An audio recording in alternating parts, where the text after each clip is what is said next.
Good morning friends. आज हम last topic को ही कंटिन्यू करने वाले हैं। नर्वस कोऑर्डिनेशन हमारा चैप्टर था जिसमें हमने नीट के हिसाब से रिफ्लेक्स एक्शन नाम के टॉपिक को स्टार्ट किए थे। इसका मीनिंग मैंने आप लोगों को ये दिया था कि this is the sudden continuous and involuntary response produce by the CNS. तो इमरजेंसी कंडीशंस में ब्रेन के एक्स्ट्रा स्ट्रेस को रिलीव करने के लिए जनरली ये रिफ्लेक्स एक्शंस को परफॉर्म किया जाता है। ठीक है, और हमने स्पाइनल कॉर्ड का डायग्राम भी देखे थे।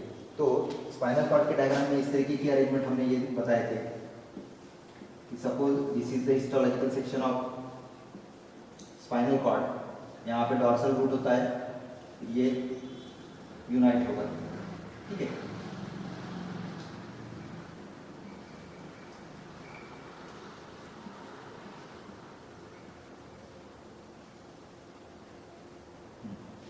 तो ये सेंसरी न्यूरॉन रहेगा, ये एडजस्टर न्यूरॉन है, ये मोटर न्यूरॉन है, ये dorsal horn, dorsal root ganglion, sensory neuron का यहाँ पे रहेगा, मोटर न्यूरॉन का यहाँ पे रहेगा।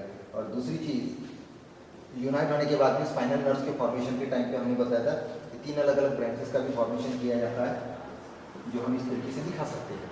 तो रिफ्लेक्स एक्शन जो है वो सडन रिस्पॉन्स को प्रोड्यूस करने के लिए दिया जाता है, जो कि इमरजेंसी कंडीशंस में रहेंगे।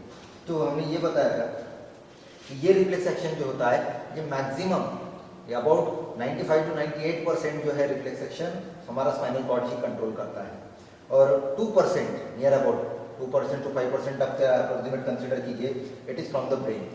तो कंट्रोलिंग सेंटर के हिसाब से हम इस रिफ्लेक्स एक्शन को भी डिवाइड कर सकते हैं। तो आगे हमको उसके टाइप्स पढ़ने पड़ेंगे। ठीक है, before going to that particular topic we have to come across the reflex arc.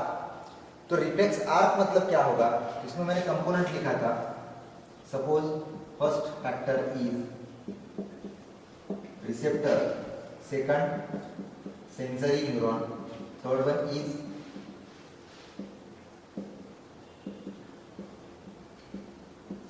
adjuster neuron, then fourth one is motor neuron, finally वहां पे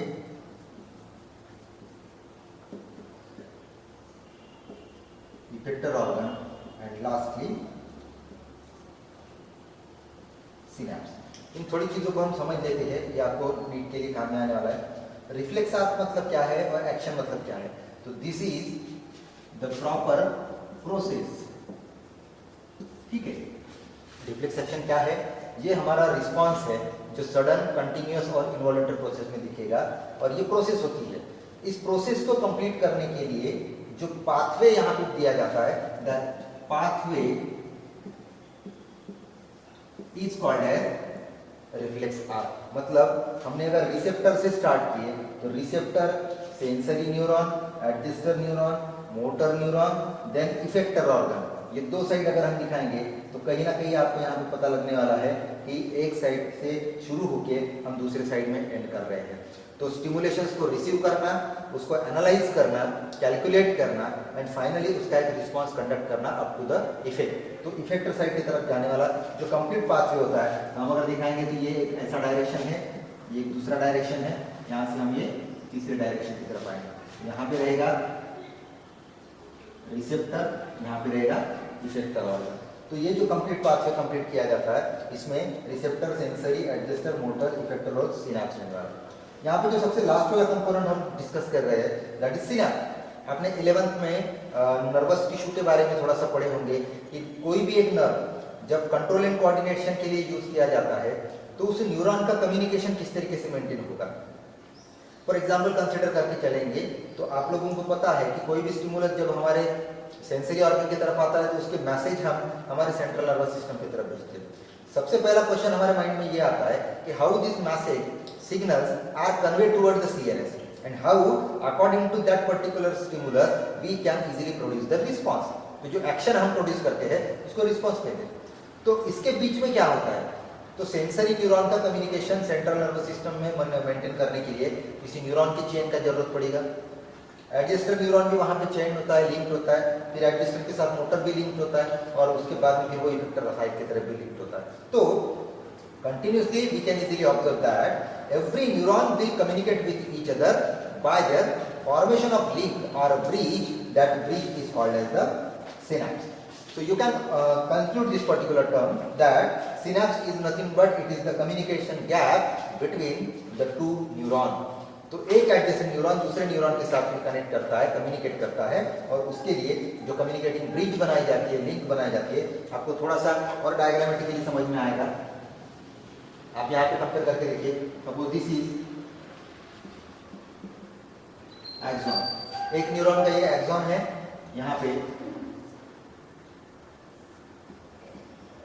अगर हमने दूसरे तरीके से और कुछ न्यूरॉन्स को दिखाए तो क्या हो रहा है, इस न्यूरॉन से आने वाला मैसेज इस सेकंड न्यूरॉन की तरफ हमको मिलना है, तो फिर यहाँ पे दोनों के बीच में जो कम्युनिकेशन का लिंक बनाया जाता है उसको हमने सिनैप्स कंसीडर करना। ये कम्युनिकेशन होता कैसे है, किस तरीके से होता है? So there is one chemical secretion which can act as a barrier, that is called as neurotransmitter. क्या रहेगा? न्यूरो ट्रांसमीटर रहेगा। And most of the time the common neurotransmitter is acetylcholine. ठीक है, ये सबसे ज्यादा use होने वाला न्यूरोट्रांसमीटर है जो न्यूरॉन टू न्यूरॉन या फिर न्यूरॉन टू इफेक्टर ऑर्गन भी दिखाते हैं, तो मसल्स के साथ कम्युनिकेट करने के लिए ये पर्टिकुलर आपको सिक्रीशन या फिर आपका एक कंटेंट केमिकल कंपोजिशन के हिसाब से दिखाना है। तो विदाउट एसिटिलकोलिन और without neurotransmitter we can not transmit our messages toward the one side to second side और टू एंड फ्रो डायरेक्शन। किसी भी डायरेक्शन में आपको कम्युनिकेशन मेंटेन करना है। तो यहाँ पे देखिए रिसेप्टर के साथ सेंसरी न्यूरॉन कनेक्टेड है, फिर सेंसरी जैसे ही सीएनएस में आता है तो यहाँ पे एक सिनैप्स बन रहा है, दिस इज द गैप।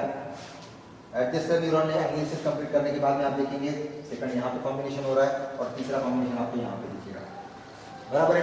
मतलब किसी भी सिनैप्स के लिए आपको सिक्रीशन की जरूरत पड़ने वाली है। तो this is all about related with the reflex arc. तो मुझे लगता है आप लोगों को डिफरेंस समझ में आ गया है।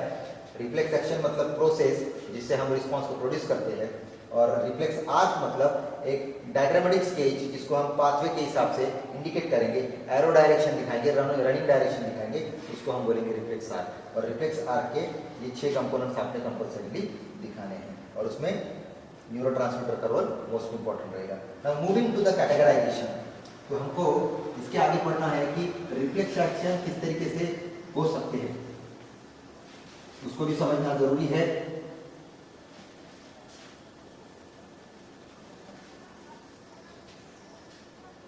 ठीक है, रिफ्लेक्स एक्शन को हम 2 तरीके से डिवाइड करेंगे। सबसे पहले यहां पे रहेगा it is cranial and spinal. ठीक है, क्रैनियल का मतलब क्या होगा? Control from brain, this is control from spinal cord, will comprises near about 2 to 5% and now 95 to 98%। इसका मतलब हमारे बॉडी में जो भी रिस्पॉन्सेस मैक्सिमम रिफ्लेक्स एक्शन के हिसाब से कंट्रोल किए जाते हैं वो हमारा स्पाइनल कॉर्ड ही कंट्रोल करता है। और इसीलिए मैंने स्पाइनल कॉर्ड के टाइम पे भी आप लोगों को बताया था कि स्पाइनल कॉर्ड का मेन फंक्शन क्या है, तो हमारे ब्रेन का extra stress, extra pressure relieve करने का। तो ये इसके थ्रू कंप्लीट किया जा सकता है। ये हो गया पहला क्लासिफिकेशन। दूसरा क्लासिफिकेशन अगर हम रिफ्लेक्स एक्शन का देखेंगे 2 तरीके से होगा। एक conditional reflexes and second one is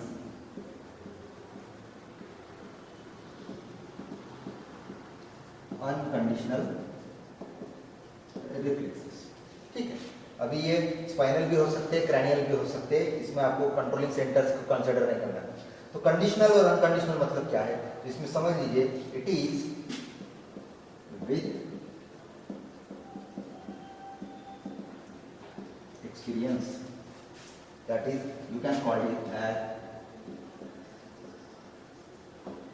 learning. ठीक है, अनकंडीशनल है, इसका मतलब इट इज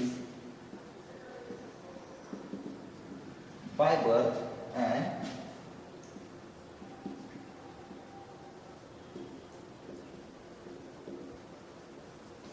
विदाउट एक्सपीरियंस। अभी इसको थोड़ा सा समझ लीजिए, कुछ एग्जांपल्स हम कंसिडर करेंगे। कंडीशनल और अनकंडीशनल को आपने इजीली डिफरेंशिएट कर सकते हो, ये टर्म के हिसाब से ये आपको पता लग चुका होगा। किसी चीज को हमको समझने के लिए सबसे पहले उसको सीखना पड़ता है, बराबर है। जैसे हमको साइकिलिंग करनी है, हमको राइडिंग करनी है, ठीक है ना, तो हम क्या करते हैं, 1 टाइम 2 टाइम 3 टाइम्स या फिर मल्टीपल टाइम्स हम क्या करते हैं, सेम चीज को रिपीट करते जाते हैं।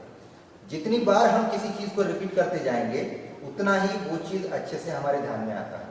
इसका मतलब क्या हो गया कि लर्निंग प्रोसेस के थ्रू हम किसी मैकेनिज्म को एक्वायर करते हैं, गेन करते हैं। जैसे साइकिलिंग हमको 1 टाइम अगर साइकिल चलाने के लिए दिया जाए तो क्या हमको पॉसिबल होगा, वो कभी भी नहीं होगा। हमको उसको पहले समझना पड़ेगा कि हैंडल का बैलेंस किस तरीके से रखना पड़ेगा, पैडल की स्विंग किस तरीके से करनी पड़ेगी, बॉडी को किस तरीके से बैलेंस करना पड़ेगा 2 व्हील्स के ऊपर। और इस सभी चीज़ों का जब हम कोऑर्डिनेशन प्रॉपरली करना शुरू कर देते हैं तो उसमें हमारा जो एक्सपीरियंस है वो बढ़ते जाता है। और एक दिन ऐसा आता है कि आपको वो कंटिन्यूसली प्रोसेस होने की वजह से, रिपीटेशंस में प्रोसेस आने की वजह से आप लोग उस चीज़ को एक्वायर कर लेते हो, बराबर है। दूसरा एग्जाम्पल और आप देख सकते हो कि जैसे आपको स्टेप्स चढ़ने हैं, किसी नए बिल्डिंग में जाने के बाद में आप देखोगे कंटिन्यूसली हमको स्टेप्स की तरफ देख के चढ़ना पड़ता है, ठीक है। तो हम क्या करते हैं, देख के 1 2 3 3, लेकिन वही अगर आपके घर का बिल्डिंग होगा तो क्या होता है, you are suppose to be use to for that particular building. तो स्टेप्स को आपको देख के उतरने की जरूरत नहीं पड़ती, जल्दी जल्दी आप क्या करते हो, फास्ट स्पीड के साथ में भी उसको उतर सकते हो, चढ़ सकते हो।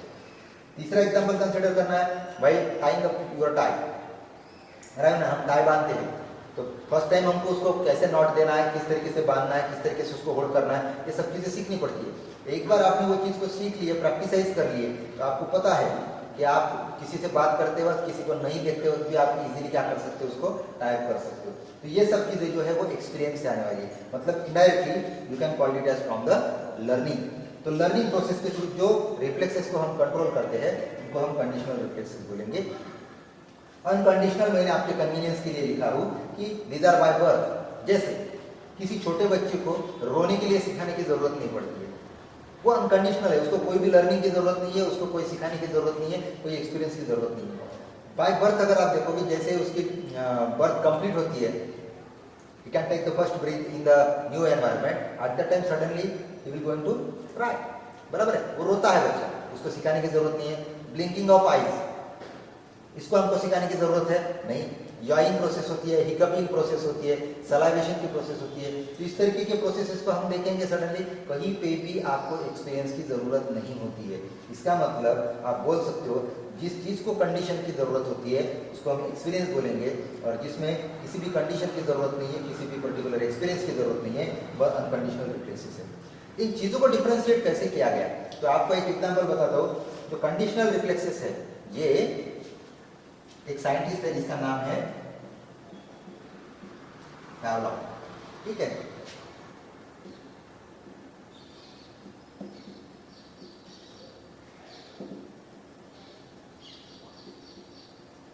Father of conditional reflexes Pavlov. एक डॉग के ऊपर एक्सपेरिमेंट किया था इसने, थोड़ा सा आपको एक्सपेरिमेंट बता देता हूँ। वो ये रहेगा कि सडनली कंडीशंस अगर आप जनरेट करते हो किसी प्रोसेस में तो किस तरीके से उसकी आदत पड़ती है, हमको एक्सपीरियंस किस तरीके से आता है। तो कंडीशनल रिफ्लेक्सेस को समझने के लिए पावलोव ने क्या किया था, एक डॉग को बांध के रखा, ठीक है। बांध के रखने के बाद में उसको जब खाना ऑफर किया जाता था, जब भी उसको फीडिंग दिया जाता था, तो बिफोर फीडिंग आपको क्या करना पड़ता था, वहां पे एक बेल बजानी पड़ती थी, ठीक है। तो आपने एक बार बेल रिंग कर दिए, बेल बजा दिए, फिर खाना ऑफर कीजिए। दूसरे दिन भी वही किया, तीसरे दिन भी वही हो गया, चौथे दिन, पांचवें दिन, ऐसा कंटिन्यूसली 15-20 दिन या फिर 1 महीने तक अगर आप सेम टाइम पे सेम प्रोसेस अगर अप्लाई करते जाओगे, रिपीट करते जाओगे, तो body is suppose to be habitual for that particular condition. तो उसमें क्या हुआ था, देखो लॉन्ग टर्म के लिए 15 या 20 दिन या फिर 1 महीने के लिए कंसिडर कीजिए कि उस डॉग के ऊपर एक्सपेरिमेंट क्या था ऑब्जर्वेशन के हिसाब से कि खाना देने के पहले एक बेल बजाई जाती थी। तो सडनली 15 दिन के बाद, 1 महीने के बाद में क्या देखा गया कि सिर्फ उस पावलोव ने बेल बजाई और खाना ऑफर नहीं किया, लेकिन आपको रिस्पांस क्या मिला कि there is a proper salivation, ठीक है। उस डॉग में, उसके बकल कैविटी में सलाइवेशन की प्रोसेस होती हुई दिखी। इसका मतलब हम क्या कंक्लूड कर सकते हैं कि उसके लिए कंडीशन क्या थी, रिंगिंग ऑफ बेल, उस डॉग को पता लग चुका था इन 15 या 20 दिन में या फिर 1 महीने के टाइम इंटरवल में कि जब भी बेल बजती है तब उसको खाना ऑफर किया जाता है। और जब ये थिंकिंग हमारे माइंड में आती है तो suddenly we can have the proper salivation process there. तो ये पर्टिकुलर एक्सपेरिमेंट वहाँ पे दिया गया था। उसमें कंडीशन क्या थी? रिंगिंग ऑफ बेल, बराबर है। लेकिन जैसे अगर हम अनकंडीशनल देखेंगे तो जैसे मैंने अभी भी बताया था कि छोटे बच्चों को रोने के लिए सिखाने की ज़रूरत नहीं पड़ती है, और इसीलिए ऐसे रिफ्लेक्सेस को हम अनकंडीशनल रिफ्लेक्सेस में इंक्लूड करेंगे। तो ये जो लर्निंग प्रोसेस होती है ये कुछ दिन तक हमारे लिए वॉलंटरी प्रोसेस रहेगी, और फिर एक एक्सपीरियंस कंप्लीट होने के बाद में, या फिर हम बोल सकते हैं स्किलफुल लर्निंग होने के बाद में, वो हमारे लिए इनवॉलंटरी प्रोसेस होती है, बराबर है। तो कुछ आपको स्लो रिफ्लेक्सेस मिलेंगे, कुछ आपको फास्ट रिफ्लेक्सेस मिलेंगे। उनको कंपेयर करना है तो आप यहाँ पे कंपेयर कर सकते हो। ब्रेन से जितनी चीजें कंट्रोल किए जाएंगे ये थोड़े से आपको स्लो रिफ्लेक्सेस मिलेंगे, ठीक है। और दूसरा अगर देखेंगे तो स्पाइनल रिफ्लेक्सेस, ये आपको थोड़े से फास्ट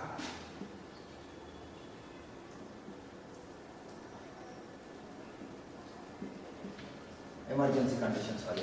दोनों के एग्जांपल ले लेते हैं। जैसे मैंने सलाइवेशन का एग्जांपल बताया कि सलाइवेशन के एग्जांपल क्या होता है, जब फूड दिखेगा हमको स्मेल आएगी या फिर हम उसको टेस्ट करते हैं तो सलाइवेशन धीरे धीरे धीरे धीरे धीरे धीरे धीरे धीरे बढ़ना शुरू हो जाता है। लेकिन वही जब हम स्पाइनल की बात करते हैं तो स्पाइनल रिफ्लेक्सेस में फास्ट रिस्पॉन्स होता है। मैंने उस दिन आपको बताया था कि कोई एक गर्म चीज होगी नीचे पड़ी हुई और उसके ऊपर आपका अगर पैर पड़ जाता है तो मुझे बताइए आपके लेग्स को रिमूव करने के लिए कितना टाइम लगता है? Within a fraction of minute we can easily remove our legs.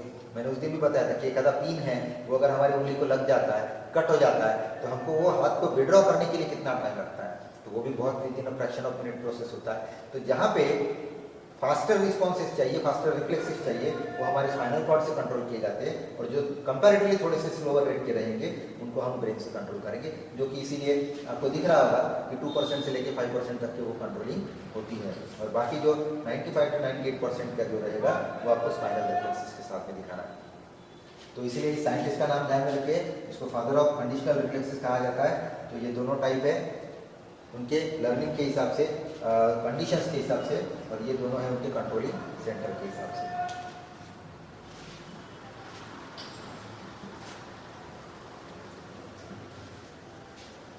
मुझे लगता है यहाँ पे आप लोगों को रिफ्लेक्स एक्शंस जो है वो इजीली समझ में आ गया होगा।